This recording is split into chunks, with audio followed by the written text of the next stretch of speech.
कैराना पहुंचे उत्तर प्रदेश के उप मुख्यमंत्री केशव प्रसाद मौर्य ने समाजवादी पार्टी पर जमकर हमला बोला।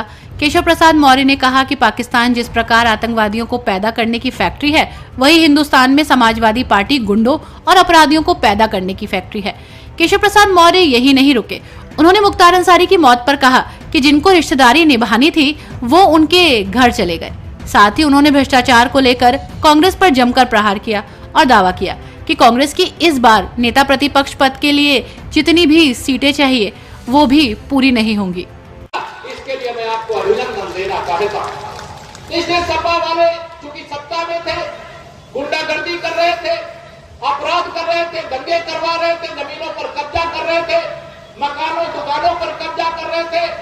कोई पीड़ित व्यक्ति अगर थाने में शिकायत लेकर के चला जाए तो पीड़ित के खिलाफ कार्रवाई होती थी, पीड़ित करने वाले के खिलाफ कार्रवाई नहीं होती थी। आज मैं यह कहने के लिए विवश हूं, अगर आप मेरी बात से सहमत हो, 2017 से पहले इस उत्तर प्रदेश का नारा था, उत्तर प्रदेश में सपा का नारा था, सपा का नारा खाली प्लाट, खाली मकान हमारा रहता था कि नहीं रहता था बताओ। और मैं कहा करता हूं, जिस गाड़ी में सपा का झंडा उस समय रहता था, उस गाड़ी में निश्चित तौर से गुंडा ही बैठा होता था, अपराधी ही बैठा होता था, माफिया ही बैठा होता था।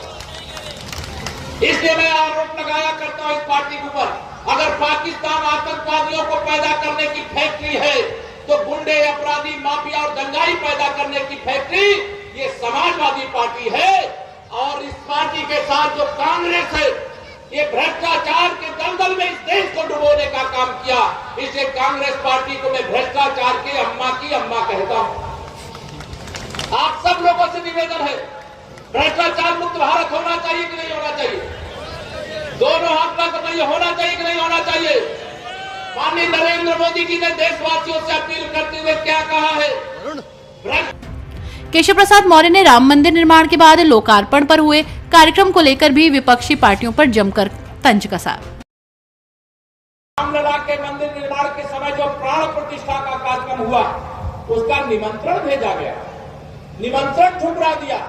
अरे राम जी को केवल यह मत मानो कि वो हिंदुओं का केवल धर्म स्थल है। रामलला का मंदिर इस राष्ट्र की एकता का मंदिर है, राम मंदिर राष्ट्र मंदिर है। अगर आपको बुलाया गया था आप चले जाते, आपने रामलला का निमंत्रण ठुकराया है। अब राम भक्त अगर आपको ठुकरावे तो आश्चर्य मत करना, क्योंकि सपा को इसका जवाब मिलना चाहिए कि नहीं मिलना चाहिए? कांग्रेस ने भगवान रामलला को काल्पनिक बताया था, हुए ही नहीं भगवान। ऐसे राम राम हम लोग करते हैं क्या?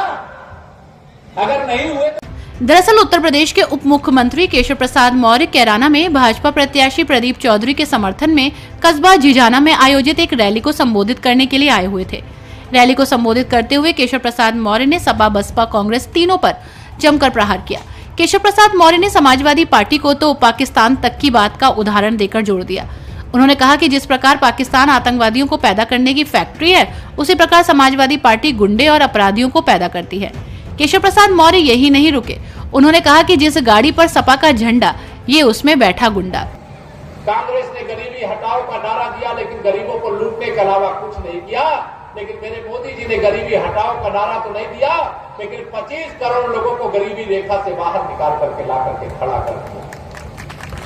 मेरे प्रधानमंत्री जी, गरीब व्यक्ति के पास अगर बीमार हो जाए तो इलाज कराने का पैसा नहीं होता था। 5 लाख रुपए तक का इलाज कराने के लिए आयुष्मान भारत कार्ड बनाने का काम किया। बताइए किया है कि नहीं किया है? ये मोदी जी ही कर सकते हैं। याद करिए 2017 से पहले शामली में कितने घंटे बिजली आती थी, याद है? भूल गए? कितने घंटे आती थी? अब कितना आती है? केशव प्रसाद मौर्य ने कहा कि देश में बड़े संघर्ष के बाद बने भव्य राम मंदिर के लोकार्पण के कार्यक्रम में विपक्ष नेताओं ने जिस प्रकार से आने का निमंत्रण स्वीकार नहीं किया, उसी प्रकार से देश की जनता इस चुनाव में उनका बहिष्कार करने का काम करेगी। तो आपने देखा ना 10 वर्षों में, अभी ये झांकी है, पूरी पिक्चर तो बाकी है मेरे मित्रों, पूरी पिक्चर बाकी है। इन अपराधियों को, इन माफियाओं को, इन गुंडों को, इन भ्रष्टाचारियों को उल्टा लटका करके सीधा करने का काम तो शुरू हो गया है। लेकिन अभी जो सुधारने के लिए अभी बाकी है, देश को लूटा है भाई, 10 साल मनमोहन सिंह जी की अगुवाई में केंद्र में सरकार थी, श्री राहुल गांधी जी सुपर पीएम थे। ये सपा बसपा वाले बैसाखी लगा करके खड़े थे, और सपा बसपा वाले जो बैसाखी लगा के खड़े थे, अगर 12 लाख करोड़ का घोटाला हुआ तो केवल कांग्रेस नहीं, सपा बसपा भी उसकी अपराधी है कि नहीं बताओ?